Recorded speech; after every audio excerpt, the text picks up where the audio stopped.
Hello বন্ধুরা, চলে এসেছি আরও একটি নতুন মুভি এক্সপ্লেনিং ভিডিও নিয়ে। আজ আমি এক্সপ্লেন করতে চলেছি নতুন রিলিজ হওয়া সানি সংস্কারি কি তুলসী কুমারী মুভিটিকে। গল্পের শুরুতেই আমরা সানি সংস্কারিকে দেখতে পারি যে এমন একজন ছেলে ছিল যে তার গার্লফ্রেন্ডকে অনেক বেশি ভালোবাসতো। আপাতত সে বাহুবলী গেটআপে রয়েছে। তার গার্লফ্রেন্ড অর্থাৎ অনন্যা যে ছিল সে সেই দিন আমেরিকা থেকে ফেরত আসবে এবং সানির সাথে দেখা করবে। সানি এবং তার বন্ধু দুজনে মিলে বাহুবলীর 2 লাখ টাকার সেট তৈরি করেছিল।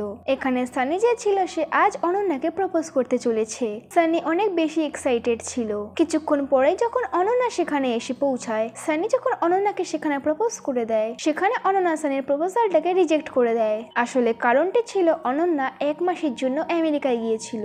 সেখানে সে বিক্রম নামের এক ছেলেকে ভালোবেসে ফেলে। অনন্যা বলে আমেরিকাতে সে কিছু কাজের জন্য গিয়েছিল, কিন্তু সে যখন সেখানে বিক্রমের সাথে দেখা করে তখনই তার লাইফ পুরো চেঞ্জ হয়ে যায়। তাই সে বিক্রমকে এখন একটা চান্স দিতে চায়। এখানে যে সানি সংস্কারী ছিল তার সেখানে মন ভেঙে যায়। 2 বছরে যে তাদের রিলেশনশিপ ছিল সেটা সেখানেই শেষ হয়ে যায়। অনন্যা তাকে এটা বলে রিজেক্ট করে যে তারা রিলেশনশিপে ছিল না, তারা ছিল সিচুয়েশনশিপে। যার কারণে সানি এখানে কান্না করতে করতে অনেক খারাপ অবস্থা করে নিয়েছিল। সেখানে সানি এটা জানতে পারে 5 দিন পর তাদের রাজস্থানের উদয়পুরে তাদের বিয়ে ঠিক হয়েছিল। এটা শোনার পর সে সেখানে আরো বেশি ভেঙে পড়ে। তখন সেখানে সানি আরো একটা কথা জানতে পারে, অনন্যার যে বিক্রম ছিল তারও ঠিক 1 সপ্তাহ আগে ব্রেকআপ হয়ে গিয়েছে। যে মেয়েটির সাথে তার ব্রেকআপ হয়েছে তার সাথে সানি দেখা করতে চায়। যদি সানি বিক্রমকে সেই মেয়েটির সাথে মিলিয়ে দেয় তাহলে অনন্যা আবার তার কাছে ফিরে আসবে। তাই সানি এখানে সেই মেয়েটির সাথে দেখা করার জন্য চলে যায়, যেখানে মেয়েটির নাম ছিল তুলসী কুমারী। তুলসীও বিক্রমকে অনেক বেশি ভালোবাসতো, কিন্তু গরিব হওয়ার কারণে বিক্রম তার মন ভেঙে দিয়েছিল।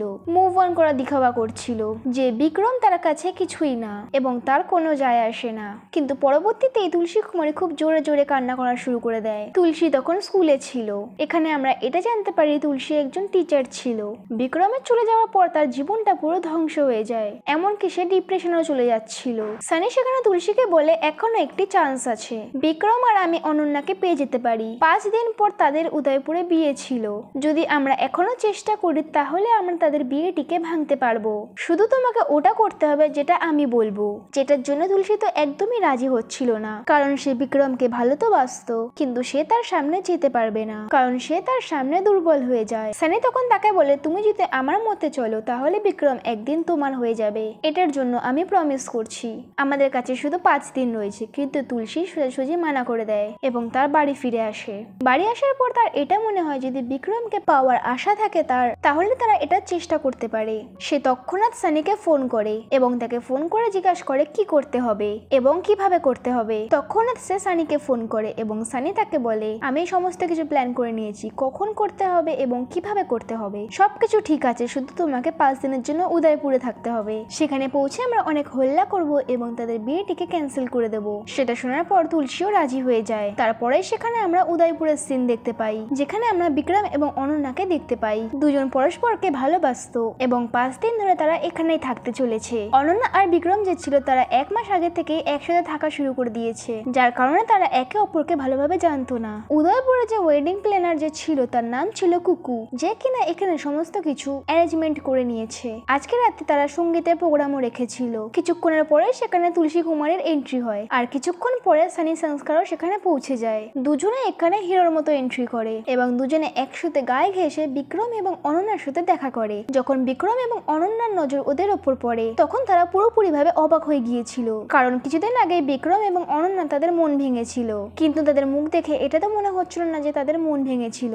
কিন্তু তারা তো এখানে পুরো ফ্রেশ নতুন কাপলের মতো এসেছিল। তুলসী যে ছিল সে তার লাভ স্টোরির কথা বলা শুরু করে। 5 দিন ধরে তারা তাদের সাথে ঘুরছিল এবং একে অপরের প্রতি তার সত্যিকারের ভালোবাসা হয়ে গিয়েছিল। সেখানে যে কুকু ছিল তাদেরকে সে সঙ্গীতের জন্য নিমন্ত্রণ করে নেয়। এটা দেখার পরেও অনন্যা তাদেরকে বলে হ্যাঁ তোমাদের আসা তো উচিত। আসলে সে মানা তো করতে চাইছিল, কিন্তু যাতে তারা এটা না ভাবে যে আমি তাদের জন্য জেলাস ফিল করছি। সানি আর তুলসী এটার জন্য ওয়েট করছিল যে কখন তারা তাদেরকে বিয়েতে ইনভাইট করবে। রাতের সময় বিক্রম আর অনন্যা যে ছিল তারা অনেক বেশি হ্যাপি লাগছিল, যতক্ষণ না তাদের সামনে তুলসী আর সানি এসে পৌঁছায়নি। সানি আর তুলসী একদম পারফেক্ট কাপল ছিল। তারা একটাও সুযোগ ছাড়ছিল না বিক্রম এবং অনন্যাকে জেলাস ফিল করানোর জন্য এবং তারা তাদের প্ল্যানে সাকসেসও হচ্ছিল।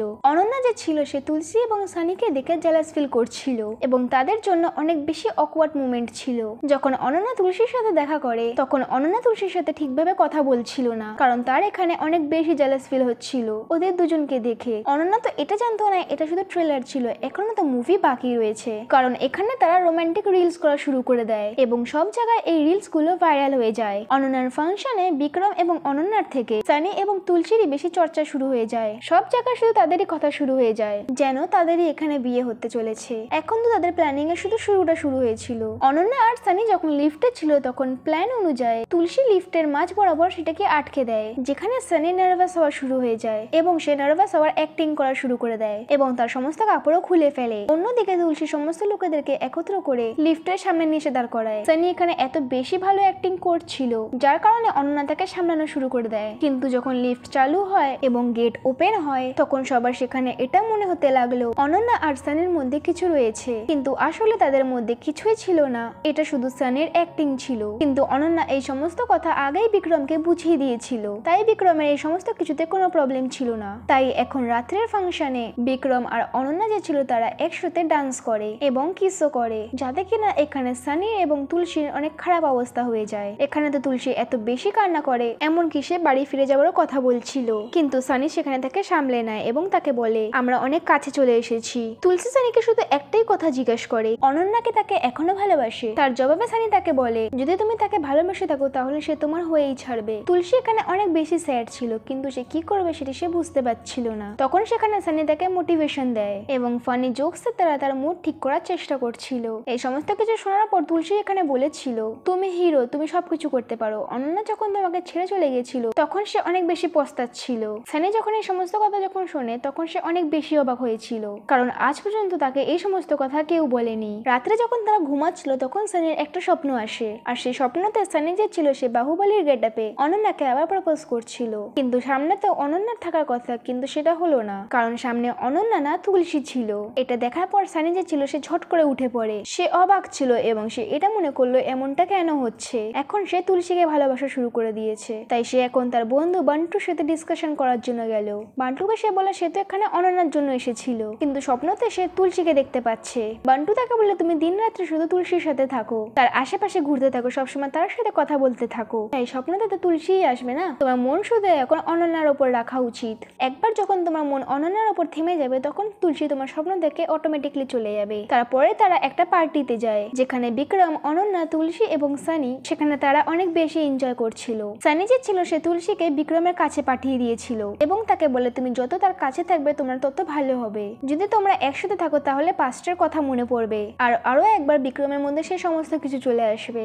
এখানে বিক্রম এটা নোটিস করে তুলসীর এখনো যে আছে বিক্রমের সমস্ত কথা মনে রয়েছে। আসলে তারা 12 বছর ধরে একসাথে রয়েছে, যার কারণে তুলসী যে ছিল সে বিক্রমকে খুব ভালোভাবে জানতো। সে জানতো বিক্রমের কি পছন্দ ছিল এবং আর কি পছন্দ ছিল না। অন্যদিকে অনন্যা এটা নোটিস করে সে সানির ব্যাপারে সবকিছু জানতো, তার পছন্দ এবং না পছন্দ সবই সানি জানতো, যতটা কিনা বিক্রমও জানতো না। এটা দেখার পর অনন্যা এটাই বুঝতে পারে যে তারা 1 মাস ধরে সাথে রয়েছে, তাদেরকে বুঝতে কিছু সময় লাগবে। সানি তো এখানে পুরো অনন্যার চোখ খুলে দেয়। অনন্যা যে ছিল সে তার জব ছেড়ে দিয়েছে এবং এখন পুরোপুরি ভাবে বিক্রম এবং তার ফ্যামিলির উপর ডিপেন্ডেন্ট হতে চলেছে। এমনকি অনন্যা তার জবটিকে অনেক বেশি পছন্দ করতো। অনন্যা আরো বলে আগে চলতে সে বিক্রমের কোম্পানিতেই কাজ করতে চলেছে এবং তার হাতে হাতে কাজ করবে। এখানে সানি তাকে বলে এখানে তোমার কোনো নামই থাকবে না, তুমি শুধু সবসময় মিসেস বিক্রম নামে পরিচিত থাকবে। এটা শোনার পর অনন্যা অনেক বেশি অবাক হয়ে যায়। একদিন যখন সবাই একসাথে বসেছিল তখন অনন্যা যে ছিল সে বিক্রমকে মাছ খাইয়ে দেয়, কিন্তু অনন্যা এটা জানতো না বিক্রমের মাছের থেকে অ্যালার্জি ছিল, যার কারণে তার শ্বাস নিতে কষ্ট হতে লাগলো।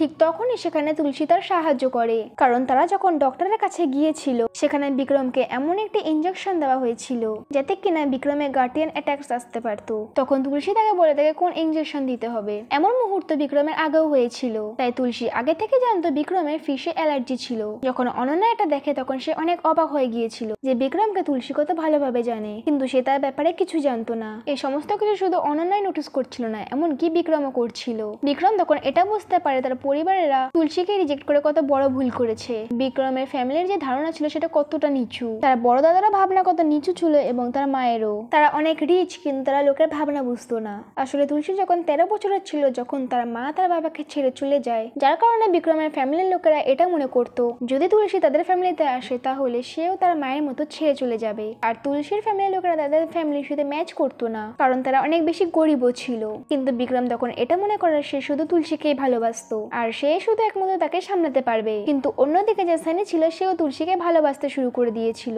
তার এখন অনন্যার সাথে কোনো লেনাদেনা ছিল না, কিন্তু অনন্যার সাথে সানি যে সমস্ত কথা বলেছিল সে সমস্ত কথা অনন্যাকে এখনো কানেক্ট করে যায়। সে তখন সানির কাছে এসে পৌঁছায় এবং তাকে প্রপোজ করে দেয় এবং তাকে বলে, আমি যত বড় লোকদের সাথে থাকি না কেন, আমি যখন তোমার সাথে থাকি তখন আমি নিজেকে চিনতে পারি, তাই আমি এই সম্পর্কটাকে আর একটা চান্স দিতে চাই, তাই আমরা দুজন আবারও একসাথে থাকতে চাই। তাই তারা দুজনে আবার একসাথে থাকতে চেয়েছিল, কিন্তু এখানে সানি মানা করে দেয়। সেখানে সে ইমোশনাল হয়ে অনন্যাকে বলে, আমি এখানে বিয়ে ভাঙতে এসেছিলাম, কিন্তু আমার এখানে আসার পর আমি তুলসীকে ভালোবেসে ফেলেছি, যদি তুলসী তার না হয় তাহলে সে কারোর সাথে থাকতে পারবে না। এরপর সানি অনন্যার প্রপোজালটাকে রিজেক্ট করে দেয়। এখানে বিক্রম যে ছিল সে তার পরিবারের সাথে ফাইট করতে থাকে এবং তাদেরকে তুলসীর ভ্যালু বলতে শুরু করে। আর যাই হয়ে যাক না কেন সে তুলসীর সাথেই থাকতে চায়, সে গরিব হোক বা বড় লোক হোক না কেন তাতে আমার কোনো যায় আসে না, আমি শুধু তাকে ভালোবাসি, তাই আমি তার কাছে যাচ্ছি। বিক্রম যে ছিল সে অনন্যাকেও বিয়ের জন্য না করে দেয়। তারপরে আমরা এটা দেখতে পারি বিক্রম যে ছিল সে তুলসীর দিকে দৌড়াতে শুরু করে। অন্যদিকে আমরা সানিকে দেখতে পারি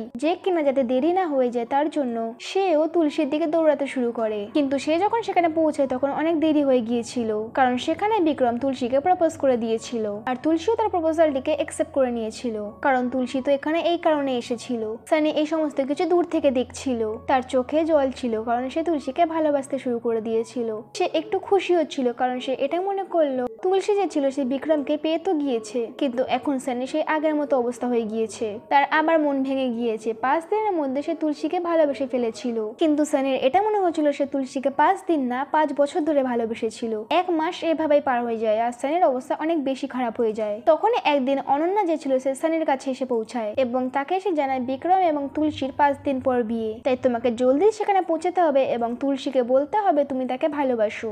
যখন সানি সেখানে পৌঁছে তখন সে এটা দেখতে পারে বিক্রমের বিয়ে তো হচ্ছে, কিন্তু বিক্রমের যে বিয়ে হচ্ছিল সেটা তুলসীর সাথে হচ্ছিল না, তার বিয়ে এক অন্য মেয়ের সাথে হচ্ছিল। সেখানে সানি তাকে বলে, যদি তোমার বিয়ে তুলসীর সাথে হচ্ছে না তাহলে তুলসী আমার কাছে ফিরে কেন আসলো না? তখন বিক্রম তাকে বলে, তুলসী ভেবেছিল তুমি আর অনন্যা একসাথে রয়েছো, সেই কারণে সে তোমাদের দুজনের জুড়িটিকে ভাঙতে চায়নি, তাই সে একা একাই দূর হয়ে যায়। তখন সানি এটা জানতে পারে তুলসী এখন পুরোপুরি সিঙ্গেল, তাই সে তৎক্ষণাৎ তুলসীর কাছে পৌঁছায়। তুলসী সে সময় স্কুলে ছিল এবং তার আশেপাশে অনেক বাচ্চারাও ছিল, কারো চিন্তা না করে সানি যে ছিল সে তুলসীকে সেখানে কিস করে ফেলে। প্রিন্সিপাল ম্যাডাম যে ছিল এই কাজটি তারা সমস্ত বাচ্চাদের সামনে করেছিল, তাই কারণে তুলসী তাকে বলে এখন তার চাকরি পুরোপুরি ভাবে চলে যাবে। তখন সানি তাকে বলে যদি চাকরি যেতেই চলেছে, সেখানে সানি যে ছিল সে তুলসীকে কোলে করে নিয়ে যেতে লাগলো। এইভাবে মুভিটি এখানে শেষ হয়ে যায়। মুভি এক্সপ্লেনিংটি যদি ভালো লেগে থাকে তো ভিডিওটাকে একটি লাইক ও চ্যানেলটিকে সাবস্ক্রাইব করে নেবেন। দেখা হচ্ছে নেক্সট মুভি এক্সপ্লেনিং ভিডিওতে, ততদিনের জন্য ভালো থাকুন, সুস্থ থাকুন।